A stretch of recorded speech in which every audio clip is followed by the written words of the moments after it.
Good morning, ma'am.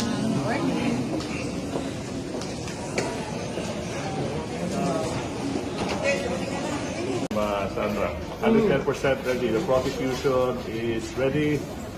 Let's do this.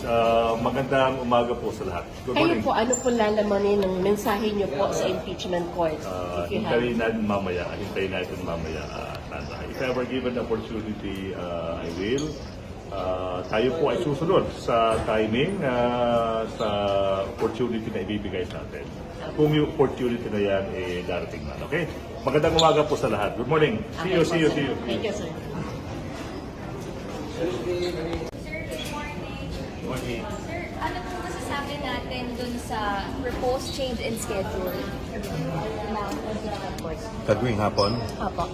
Well, siyempre, pabor tayo doon para at least, kasi para ma-cover natin yung mga nawala sa ating araw.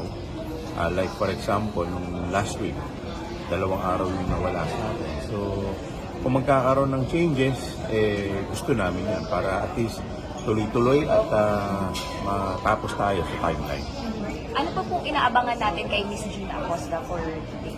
Siguro tayo na lang natin mamaya para hindi tayo ma-anticipate. Si Colonel Chica, kasama mo ba siya sa... Pinag-aaralan pa namin. Bakit? So, hindi pa final. Bakit po hindi pa ma-finalize yung pagpapatawag sa kanya? Hindi ma-desisyonan?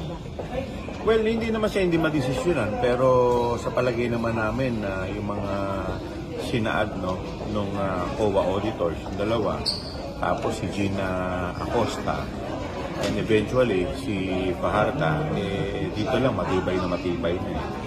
So, yun the fact na binigay lang yung pera, yung confidential fund sa dalawang security officer, malaking problema na yan. Pero sir, meron mo ba kayo information kung halimbawa na mag-decide po kayo na ipatawag si Colonel Chica, magiging accessible siya? Hindi pa namin alam Hindi pa namin alam. Kaya nga medyo mahirap desisyonan to. In any event, kung hindi naman siya mapatawag, yung defense naman, pwede rin naman nila ipresenta si Colonel Lachiga at siguro doon namin tatanungin siya sa cross-examination. Idadaan niyo po sa DND or AFP, sir? Titignan pa namin lahat. Kaya nga lahat ay pinag-aaralan pa. Thank you.